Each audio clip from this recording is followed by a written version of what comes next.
میرا دوست میرے ساتھ روم میٹ تھا۔ وہ کسی لڑکی سے محبت کرتا تھا۔ وہ اس کے قابو میں نہیں آ رہی تھی۔ پھر ایک روز میں یونیورسٹی سے واپس آیا تو سسکیوں کی آوازیں آ رہی تھی۔ جیسے ہی دروازہ کھولنے کی کوشش کی تو لاک تھا۔ میں نے دوسری چابی سے دروازہ کھولا تو اندر وہ لڑکی بیڈ پر عروسی لباس میں۔ یار پلیز سو جا اور مجھ کو بھی سونے دے۔ میں نے غصے سے اپنا تکیہ اٹھا کر زور سے بیڈ پر پٹکا۔ مہروز اپنی گرل فرینڈ سے فون پر رومانس کرتے ہوئے کافی دیر سے ہر حد پار کیے جا رہا تھا۔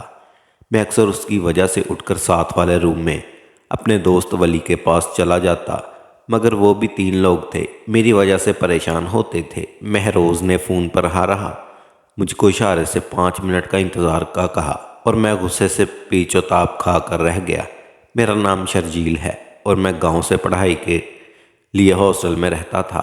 گھر والوں کو مجھ سے بہت امیدیں تھیں، اس لیے اب تک میں لڑکیوں کے ساتھ دوستی اور الٹی سیدھی حرکتوں سے باز رہنے کی کوشش کرتا تھا، اور میں کامیاب بھی تھا۔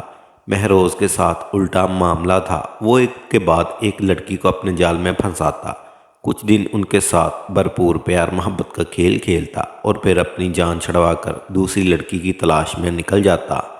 میں اسے اکثر سمجھاتا کہ وہ ایسا نہ کرے، ہو سکتا ہے کہ اس کی ہوئی حرکتیں کبھی اس کے سامنے آ کھڑی ہو جائیں تو وہ شرمندگی سے کسی کو منہ نہ دکھانے کے قابل بھی رہے، لیکن مہروز پر ان باتوں کا کوئی اثر نہیں تھا۔ میں نے اسے سگریٹ کی ڈبی اٹھائی اور لائٹر سے سگریٹ سلگا کر بالکونی میں جا کر کھڑا ہو گیا۔ میرے جاتے ہی اسے بھرپور آزادی مل گئی۔ اب روم میں اس کی سرگوشیوں اور آہوں کی آواز بلند ہوتی جا رہی تھی۔ میں نے نفرت سے سوچا، نہ جانے کیسی لڑکیاں ہیں جو ان جیسے لڑکوں کے ہوس مٹانے کے لیے ایسے تیار ہو جاتی ہیں۔ میں بھی جوان تھا، میرے بھی کچھ تقاضے تھے، لیکن میں خود کو ہمیشہ بچا کر رکھنے میں کامیاب ہو جاتا تھا۔ اکثر لڑکیاں مجھ سے دوستی کرنے کے بہانے ڈھونڈتی تھی، لیکن مجھے ڈر تھا اگر مہروز میرے ساتھ رہتا رہا تو کسی دن میں بھی اپنے رشتے سے بھٹک نہ جاؤں۔ مہروز کی آواز بلند ہوتے ہی بالکونی تک آ رہی تھی۔ میرا ذہن بھٹکا تو میرے جذبات نے بھی انگڑائی لی۔ میں نے غصے سے دیوار پر تھپڑ مارا۔ تھوڑی دیر بعد مہروز خاموش ہو گیا۔ میں اندر جا کر اپنے بیڈ پر لیٹ گیا۔ مجھے دیکھ کر وہ کمینگی سے ہنسنے لگا۔ میں نے اسے غصے سے دیکھ کر کہا، یار اپنا انتظام کہیں اور کر، میں اب تیرے ساتھ نہیں رہ سکتا۔ تو خواہ دوستی کو خراب کرنے کی کوشش کر رہا ہے۔ میں اتنا لیٹ نہیں ہو سکتا۔ وہ اپنے بیڈ سے اتر کر میرے پاس آیا اور کہنے لگا، جانی پلیز یار ایسی بات مت کر، میرا دوست نہیں، میرا جگر نہیں، تو کب تک ان چیزوں سے بھاگتا رہے گا؟ ایک بار ٹرائی تو کر۔ میں کہتا ہوں تو پچھتائے گا، اب تو نے ایسا کیوں نہیں کیا؟ میں نے غصے سے اسے خود سے دور دھکیلا اور اپنا تکیہ منہ پر رکھ کر سونے کی کوشش کرنے لگا۔ آج پھر میرے خوابوں میں میری شہزادی آنے والی تھی، جس کو حاصل کرنے کے لیے میں دن رات محنت کر رہا تھا۔ میرے ہونٹوں پر اسے سوچ کر مسکراہٹ پھیل گئی اور میں نیند کی وادیوں میں اتر گیا۔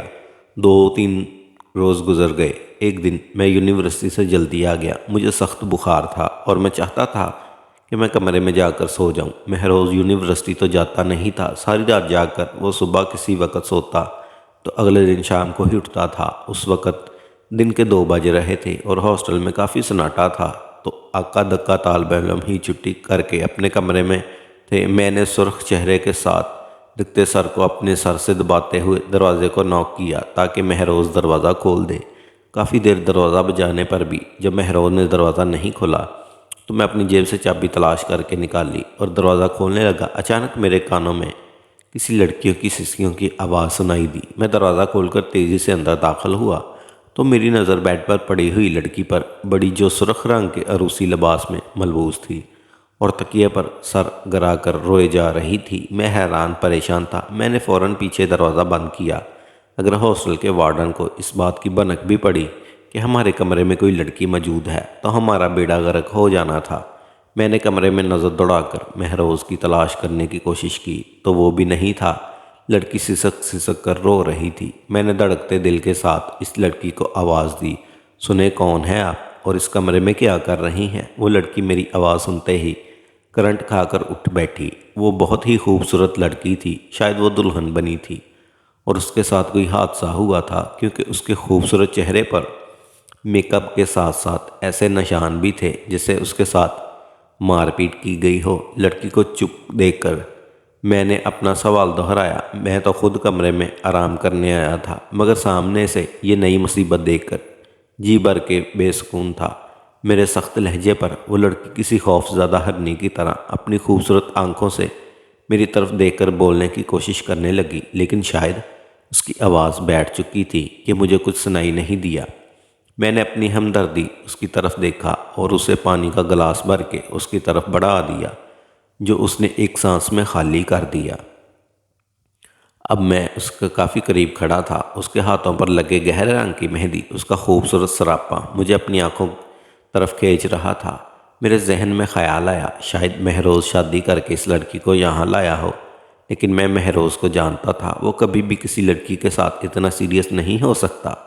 میں عجیب سے احساس کے ساتھ اس لڑکی کے پاس بیٹھ گیا تاکہ اس سے پوچھ سکوں کہ وہ یہاں کیسے پہنچی، لیکن ایک دم عجیب بات ہوئی۔ وہ لڑکی اٹھ کر مجھ سے لپٹ گئی۔ ایک دم ہوا اور وہ لڑکی بری طرح سے رو رہی تھی اور روتے ہوئے کہہ رہی تھی، پلیز مجھے بچا لیں، میں بہت مشکلوں سے گھر سے بھاگ کر یہاں تک پہنچی ہوں اور مہروز مجھے یہاں چھوڑ کر نہ جانے کہاں غائب ہے۔ اگر کسی نے مجھے یہاں دیکھ کر میرے گھر والوں کو اطلاع کر دی تو وہ لوگ مجھے مار ڈالیں گے۔ میں کچھ صورتحال سمجھ چکا تھا۔ میں نے اسے دور کرنا چاہا، لیکن میرے ہاتھ جیسے ہی اس کے جسم پر لگے، اچانک میرے اندر جذبات نے سر اٹھا لیا۔ وہ لڑکی میرے اس قدر قریب تھی کہ مجھے اس کی سانسوں کی گرمی اپنے چہرے پر محسوس ہو رہی تھی۔ میں نے اسے سختی سے اپنے اندر بھینچ لیا۔ وہ جو میرے گلے لگ کر رو رہی تھی، اب اچانک میری اس حرکت پر خوف زدہ ہو کر میرے چہرے کی طرف دیکھنے لگی۔ اس سے پہلے کہ وہ اپنے دونوں ہاتھوں سے مجھے دھکا دے کر خود سے دور کرتی، میں اس کے خوبصورت چہرے پر جھک گیا۔ بخار کی وجہ سے میرا ذہن پہلے ہی معاف ہو رہا تھا۔ کچھ مہروز کی باتیں سن سن کر میرے اندر بھی یہ ہوس پیدا ہو چکی تھی کہ میں بھی کسی روز کسی لڑکی کے اتنے قریب جا کر اس کے ساتھ پیار کروں۔ لڑکی بہت ہی نازک تھی۔ کچھ دیر تو وہ مجھے خود سے پیچھے ہٹانے کی کوشش کرتی رہی اور پھر معلوم نہیں کیوں اس نے خود کو ڈھیلا چھوڑ دیا۔ میں نہ جانے کب تک اسے پیار کرتا رہا۔ ہم دونوں کے سانسوں کی آوازیں تیز ہوتی گئی۔ تھوڑی دیر بعد جب میں لڑکی سے دور ہوا تو وہ آنکھیں بند کر کے گہری سانسیں لے رہی تھی۔ پھر میری نظر بستر پر پڑی تو میں یہ دیکھ کر گہری شرمندگی میں اتر گیا کہ اس لڑکی کی زندگی میں آنے والا پہلا مرد میں تھا۔ مجھے ایک دم سے پچھتاوے نے گھیر لیا۔ مہروز کی باتوں اور اس کی سنگت کی وجہ سے میں نے بہت گری ہوئی حرکت کر دی تھی۔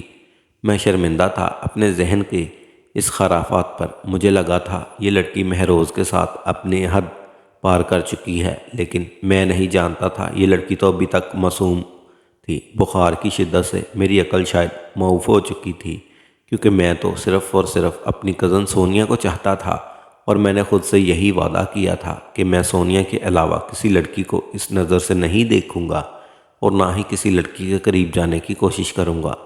یونیورسٹی میں گزرے 5 سال میں نے کسی طرف نظر اٹھا کر نہیں دیکھا تھا اور نہ ہی کسی کو خود کے قریب آنے کی اجازت دی تھی۔ میں تو اس لڑکی کا نام بھی نہیں جانتا تھا جس کی زندگی میں نے برباد کر دی تھی۔ میں نے اسے کندھے سے پکڑ کر ہلایا تو اس نے اپنی بڑی بڑی آنکھیں کھول کر میری طرف دیکھا۔ ایک پل کو یوں لگا جیسے میں اس کی آنکھوں میں کھو گیا ہوں۔ اس کی نظر ایک دم سے جھک گئی۔ اس کے چہرے پر شدید پشیمانی تھی۔ شاید وہ بھی وہی سوچ رہی تھی جو میں سوچ رہا تھا۔ ہم دونوں نے اپنا لباس ٹھیک کیا۔ میں نے اس لڑکی سے پوچھا، کون ہو تم اور بوائز ہاسٹل کے اس روم میں تم کیا کرنے آئی تھی؟ وہ میری طرف دیکھ کر کچھ دیر سوچتی رہی اور پھر بتانا شروع کیا کہ اس کا نام کرن تھا۔